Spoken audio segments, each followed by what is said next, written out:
إن الحمد لله نحمده ونستعينه ونستغفره ونؤمن به ونتوكل عليه ونعوذ بالله من شرور أنفسنا ومن سيئات أعمالنا من يهد الله فلا مضل له ومن يضلل فلا هادي له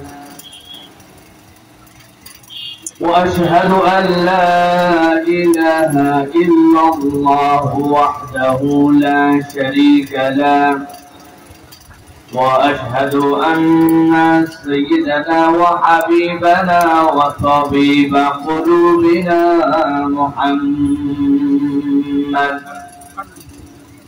الذي أرسله بالحق بشيرا ونذيرا وداعيا إلى الله بإذنه وسراجا منيرا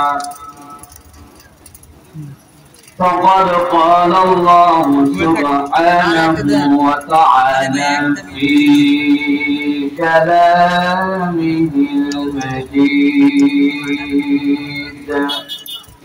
وفي فرقان الحميد أعوذ بالله من الشيطان الرجيم بسم الله الرحمن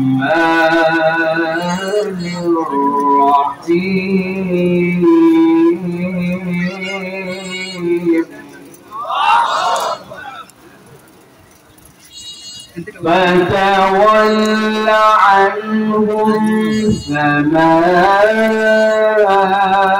أنت بملوم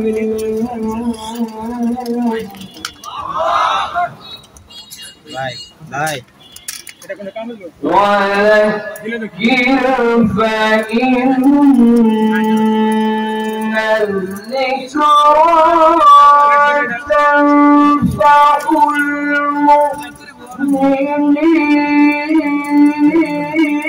المؤمنين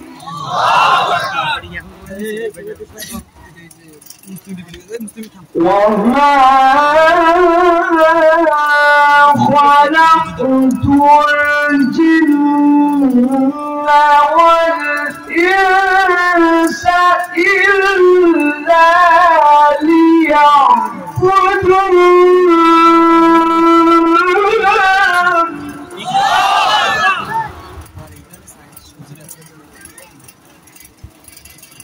ما أريد منهم من رزق وما أريد أن يطعمون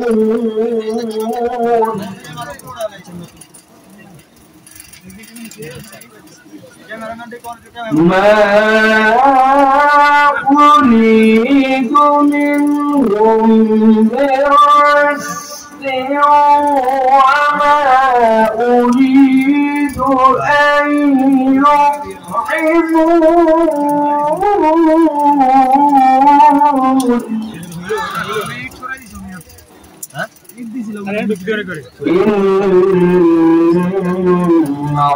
الله هو الرزاق ذو القوة المتين وقال الله سبحانه وتعالى إن الله وملائكته يصلون على النبي يا أيها الذين آمنوا صلوا عليه وسلموا تسليما اللهم صل على محمد وعلى آل محمد كما صليت على إبراهيم وعلى آل إبراهيم إنك حميد مجيد اللهم بارك على محمد وعلى آل محمد كما باركت على إبراهيم وعلى آل إبراهيم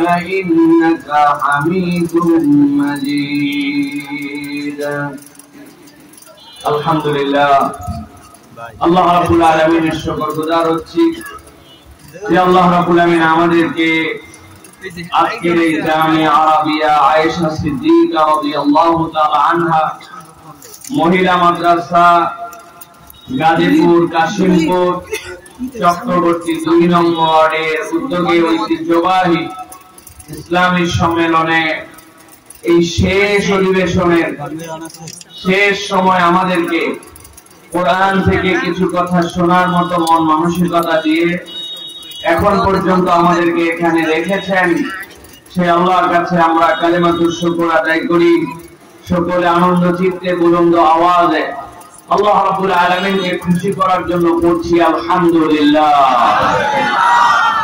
দরুদ এবং সালাম বর্ষিত হোক মানবতার মহান মুক্তির দূত আকায়ে নামদার তাজদারে মদিনা আপনার আমার প্রিয় রাসূল জনাবে মুহাম্মদুর রাসূলুল্লাহ সাল্লাল্লাহু আলাইহি ওয়াসাল্লামের প্রতি সম্মানিত হাজিরিন আজকের মোবারক মজলিসের সম্মানিত সভাপতি আলহাজ আরফান আলী সাহেব সম্মানিত প্রধান অতিথি আলহাজ আনোয়ার হোসেন মৃধা সাহেব আপনাদের কাছে কথা বলেছেন বিভিন্ন পর্যায়ে উলামায়ে হযরত বৃন্দ আপনাদেরকে মন্ত্রমুগ্ধের মতো ইসলামী সঙ্গীত গজল শুনিয়েছেন আমাদের কলরবের সম্মানিত ভাই এবং বন্ধুগণ মঞ্চে উপবিষ্ট আছেন বিভিন্ন পর্যায়ের উলামায়ে কেরাম ফুদালায়ে ইসলাম বিশেষ করে অত্র প্রতিষ্ঠানের সম্মানিত আসাতিজায়ে কেরাম আমার সামনে মুরব্বিয়ানে কেরাম আমার প্রিয় তরুণ এবং যুবকেরা স্নেহের ছোটরা আলাদা জায়গা থেকে শুনছেন মা এবং বোনেরা সকলকে একবার সালাম দিয়েছি আরো একবার আপনাদের কাছে দোয়া পাওয়া এবং করার আশায় সালাম নিবেদন করতে চাই আসসালামু আলাইকুম ওয়া রাহমাতুল্লাহ আপনাদের কি মন খারাপ ভাই শরীর খারাপ পেটের অবস্থা খারাপ পেটও ভালো খাওয়া দাওয়া করছেন তার মানে তাইলে আপনাদের যদি এতগুলি ভালো একসাথে সম্পৃক্ত হয় তাহলে আমি আপনাদের কাছে যে প্রত্যাশায় সালাম দিয়েছিলাম সেই প্রত্যাশা অনুযায়ী আপনাদের কাছ থেকে জবাবটা হয় নাই আপনারা দোয়া করার নিয়তে এবং আমি আপনাদের কাছে দোয়া করার আশায় সালাম দিচ্ছি দেখি আপনারা একটু আন্তরিকভাবে উত্তর দিতে পারেন কিনা আসসালামু আলাইকুম ওয়া রাহমাতুল্লাহ মাশাআল্লাহ গাজীপুরের মানুষ দেখছেন অল্পতেই কি পরিমাণ খুশি হয় একটুখানি বলছি আর কি পরিমাণ দিল খুলে দোয়া করছে আল্লাহ রাব্বুল আলামিন যেন আমাদের এই ভালোবাসাকে এই আন্তরিকতাকে আল্লাহ যেন কবুল করেন আমিন আমি আপনাদেরকে বলতে পারছি না যে ভাইরা বসেন কারণ বসার পরিবেশ নাই এই ভাইরা রাস্তার উপর কেমনে বসবে জায়গা নাই উপচে পড়া মানুষ এই জায়গায় কিভাবে তাদেরকে জায়গা দেওয়া হবে তারপরেও আপনারা কোরআন শোনার জন্য যারা এসেছেন আপনাদেরকে আরো একবার আমরা মোবারকবাদ জানাচ্ছি আল্লাহ যেন এই ভালোবাসাটুকুকে ইবাদত হিসেবে কবুল করে আমাদের জন্য নাজাতের ওসিলা বানান প্রিয় ভাইরা রাত গভীর দেখতে দেখতে আমাদের রাত তার সীমাকে পার করে ফেলছে আমি বিনয়ের সাথে বলতে চাই যেখানে দাওয়াত নেই আমরা ক্ষুদ্র কিছু কথা বলার চেষ্টা করি আমাদের কয়েকটা আরজি থাকে তার মধ্যে একটা আরজি থাকে ভাই আমরা মাহফিল 11টার মধ্যে শেষ করতে চাই যাতে করে এই যে সাউন্ড দূরে যায় আশপাশে বড় বড় বিল্ডিং বিভিন্ন ধরনের মানুষ আছেন তারা দ্বীনের কথা শুনবেন সাথে সাথে তাদের প্রতি যেন কোনো অবিচার না হয় কিন্তু আমরা আমাদের এই সময়ের ক্ষেত্রে আমরা ঠিকঠাক মতো মূল্যায়ন করতে পারি। দেখেন যে সময় কথা শেষ করার, এখন আমরা সেই সময় উঠেছি। তারপরেও কিছু কথা আপনাদের কাছে রাখার জন্য আশা করছি যে আল্লাহ রাব্বুল আলামিন যে কথাগুলি বললেন আমাদের সকলের দুনিয়া আখিরাতে কল্যাণ দেন, এরকম কিছু কথা যেন আল্লাহ আমাদেরকে দিয়ে বলান। আপনারা যারা দাঁড়িয়ে কথা শুনছেন, এই যে কষ্ট করে আমার ভাইরা দাঁড়ায় আছেন, আমি আপনাদের কাছে বলতে চাই ভাই, হৃদয় থেকে বলবেন। এগুলা কোনো এরকম না যে অনেক বড় জনসমাবেশ, জোরে জোরে খালি হইচই শুনতে হবে, বক্তা কি পারফরমেন্স দিয়ে গেল, লোকজন যাওয়ার পরে গল্প করবে, বাপ রে বাপ এমন একটা ওয়াজ করে গেছে, একদম অস্থির বানাই দিয়েছে, এরকম কোনো মুখস্থ কিছু না। কিন্তু দিল থেকে বলবেন। এই যে আমরা কোরআন শোনার জন্য আসি, এই মাহফিল গুলাতে আসি, আমাদের এইগুলা দ্বারা কি আমাদের লাভ হয়? লাভ হয়? আমরা বলি লাভ হয়, কিন্তু আমরা যদি একটু চিন্তা করি যে আসলে আমাদের এর দ্বারা আল্লাহ রাব্বুল কি বেনিফিট দেন, এটা আমরা সেইভাবে নিজেদের জীবনে কখনো চিন্তা করি নাই। যদি চিন্তা করতাম তাহলে এই মাহফিল গুলাতে আমাদের আসা বসা এবং আমাদের রিসিভ করার ধরনটা ভিন্ন হতো। আল্লাহ রাব্বুল আলামিন এই বিষয়ে কোরআনুল কারীমের মধ্যে চমৎকার করে বলেছেন যে রাসূলুল্লাহ সাল্লাল্লাহু আলাইহি ওয়াসাল্লামকে নির্দেশনা দেওয়া হয়েছে, আপনি মানুষের কাছে বার্তাটা জানান। কি জানাবেন? আল্লাহ রাব্বুল আলামিন বলেছেন, নবী আপনি জানায় রাখেন, ফাতাওয়াল্লা আনহুম ফামা আনতা বিমালুম, তারা আপনার যতই প্রকারের বিরোধিতা করুক না কেন, তারা আপনার সামনে যেভাবে এসে আপনার বিরুদ্ধাচরণ করুক বা আপনার সামনে যে বার্তাই দেখ না কেন, আল্লাহ রাব্বুল আলামিন বলতেছেন আপনার জন্য আমি আল্লাহ রাব্বুল আলামিন এইটা জানাই রাখলাম। আমি আপনাকে দায়িত্ব দিলাম কিয়ামত পর্যন্ত মানুষের জন্য আমি আল্লাহ রাব্বুল আলামিন কোরআনুল কারীমের মধ্যে এটা ঢুকায় রাখলাম, ওয়াযাক্কির ফাইন্নায যিকরা তানফাউল মুমিনিন। আপনি কোরআনের আলোচনা, কোরআনের এই জিকির, কোরআনের এই স্মরণকে আপনি মানুষের কাছে পৌঁছায় দেন, আমি আল্লাহ গ্যারান্টার হলাম ফাইন্নায যিকরা তানফাউল মুমিনিন।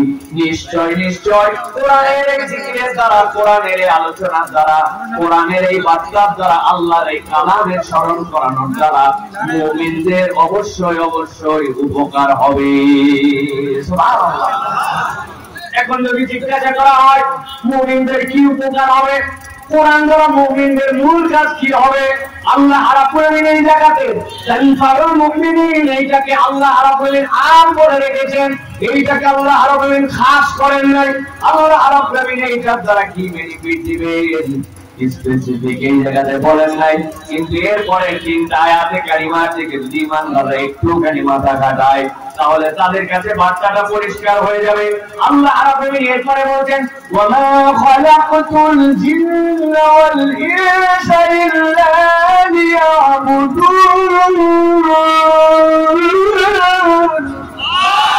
আল্লাহ বলেন, দুনিয়ার মানুষ, আমি দুনিয়াতে যত জিন আর যত ইনসান সৃষ্টি করেছি, গভীর মনোযোগ দেন। আল্লাহ বলছেন কেবলমাত্র একমাত্র আমি তাদেরকে আমার ইবাদতের জন্য সৃষ্টি করেছি। মানুষ আর জিন আল্লাহর ইবাদতের জন্য সৃষ্টি।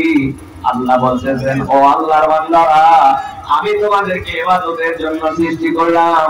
তার মানে এইটা মনে করো না তুমি যে সালাত আদায় করো, তুমি যে দুনিয়ার বুকে আল্লাহ রাব্বুল আলামিনের জন্য সিয়াম পালন করো, আল্লাহর জন্য তোমার যে ডেডিকেশন, তুমি মনে করো না এইটা করে তুমি আল্লাহ রাব্বুল আলামিনের বিশেষ কোনো উপকার করে দিচ্ছ। এইজন্য আহলে সুন্নাত ওয়াল জামাতের আকীদা, দুনিয়ার সব মানুষ যদি আল্লাহর প্রশংসায় নিমজ্জিত হয়ে যায়, আমার আল্লাহর ইজ্জত এক চুল পরিমাণ বৃদ্ধি পায় না। আর দুনিয়ার সব মানুষ যদি আল্লাহ বলা ছেড়ে দেয়, আমার আল্লাহ এত মহান, আমার আল্লাহর ইজ্জত এক চুলও কমে না। ঠিক না? আল্লাহ এই জন্য বলছেন আমি তোমাদেরকে আমার ইবাদতের জন্য সৃষ্টি করেছি। তবে জেনে রাখো আমি আল্লাহ রাব্বুল আলামিন তোমাদের কাছে বার্তাটা দিয়ে রাখলাম, মা উরিদু মিনহুম মির রিজকিন ওয়া মা উরিদু আন ইউতঈমুন। তারা যে আমার ইবাদত করে এর দ্বারা আমার টার্গেট এইটা যে তারা আমাকে খাওয়াবে, তারা আমাকে রিজিক দেবে। এই ইবাদত আমার আল্লাহর জন্য রিজিক নয়। আল্লাহ রাব্বুল আলামিন তাদেরকে খাদ্যের মুখাপেক্ষী নয়, রব্বুল আলামিন তাদের রিজিকের মুখাপেক্ষী নয়, বরং আল্লাহ নিজের পরিচয় দিচ্ছেন, ইন্নাল্লাহু ওয়াসাকুল কুওয়াতিল মাতিন।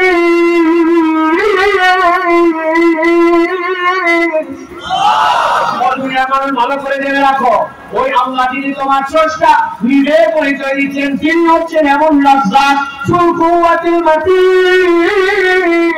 দুনিয়ার সবাই তার দিকে মুখাপেক্ষী, তিনি কারো মুখাপেক্ষী নন।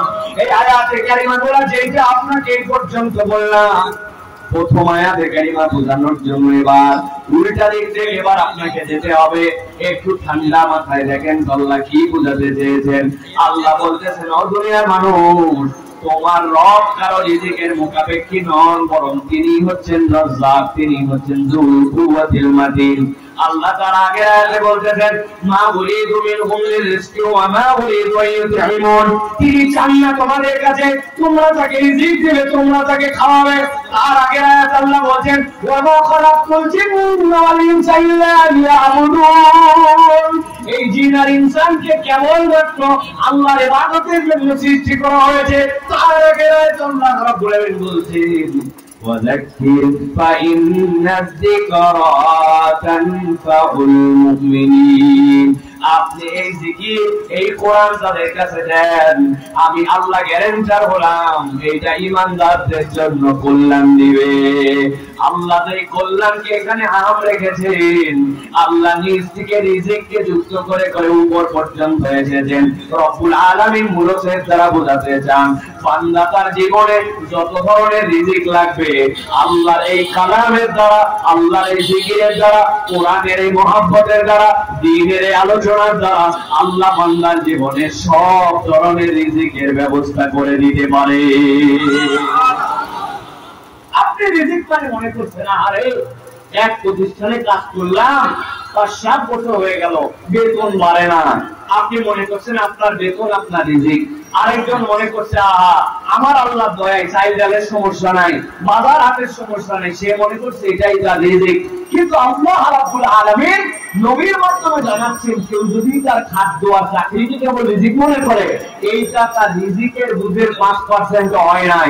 তার জীবনে আল্লাহর পক্ষ থেকে এত ধরনের রিজিক আছে সে কল্পনাই করতে পারে না।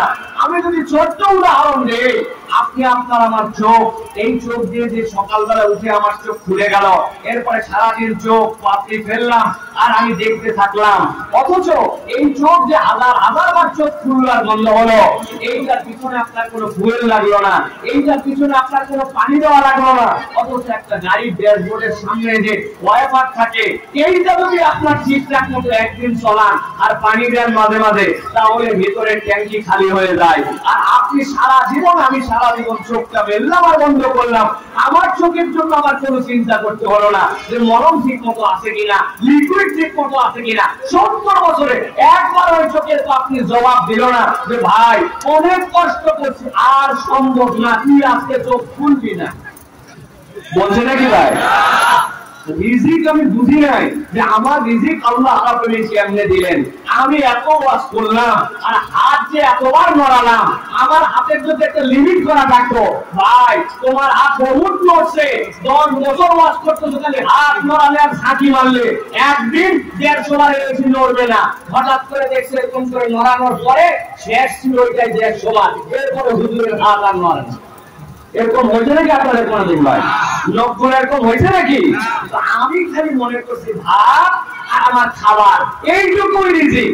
আমার লাইফ পুরোটাতে আল্লাহ রিজিকের উপরে চলতেছে, এইটা আমরা কল্পনার মধ্যেও নেই নাই, ঠিক কি না? ভাই কারা কারা এখানে আছেন যারা বাথরুমের ভিতরে স্যান্ডেল ব্যবহার করেন? হাত তোলেন তো ভাই। মাশাআল্লাহ, খুবই স্বাস্থ্য সচেতন মানুষ আপনারা। বাথরুমের সাইজ কত আপনাদের? 3 feet by 5 feet, 4 feet by 5 feet, ছোট্ট ছোট্ট জায়গা, ঠিক না? এই বাথরুমের ভিতরে আপনি ঢোকেন, ঢোকানোর পরে কারা কারা বাথরুমের ভিতরে দৌড়াদৌড়ি করেন? আপনি বাথরুমের ভিতরে সকাল বিকালে মর্নিং ওয়াক সারেন, আছেন ভাই? না, আমি অযৌক্তিক কারণে জিজ্ঞাসা করছি না, বোঝা লাগে। বাথরুমের ভিতরে দৌড়ানো না, বাথরুমের ভিতরে হাঁটেনো না, গেলেন, জুতা পরলেন, বাথরুম সারলেন, হয়তো অজু করলেন, মুখ চোখ ধুলেন, বাইরে আসলেন, সর্বোচ্চ ধাপ ফেলা লাগে 10 থেকে 15টা, ঠিক না ভাই? কিন্তু 3 মাস যাইতে না যাইতেই আপনার যে স্যান্ডেল খানা বাথরুমে ছিল, ওই স্যান্ডেল জবাব দিয়ে দিছে, ওই স্যান্ডেলের তলা খোয়াইতে খোয়াইতে ওইটা স্লিপ করে পিছলায় যায়, চিন্তা করে স্যান্ডেল বদল করা লাগবে, ওইটার যে পিছা নিচে খোয়ায় পায়ের নিচের গোড়ালির সাথে লেগে ওইটা ব্যথা লাগে, ওই জুতাটা বদল করা লাগবে। তাছাড়া কোন দিন বাথরুমের মধ্যে পড়া মাজা জানি আমার ভাঙবে, হয় কিনা ভাই? আমি বোঝানোর জন্য বলছি, বাথরুমে হাঁটেন না, চলেন না, ঘোরেন না, দৌড়ান না, কিন্তু 3 মাসে আপনার স্যান্ডেলের তলা খোয়ায় যায়। আপনি সারা দিন যত চলাফেরা করেন, এর মাত্র 15 থেকে 20% আপনার জুতা পরা, আর বাকিটা আপনার জুতা খোলা, ঘরের ভিতর জুতা খোলা, বিছনায় ওঠেন জুতা খোলা, মসজিদের ভিতর জুতা খোলা, যাকাত করেন জুতা খোলা, আপনি খালি পায়ে হাঁটা চলা করেন। আপনার পায়ের তলার জুতা বাথরুমে 3 মাসে অল্প একটু ঘোরা করে খোয়ায় যায়, আর আপনার আমার বয়স 70 বছর হয়ে গেল, আজ পর্যন্ত পায়ের তলার চামড়া কোনোদিন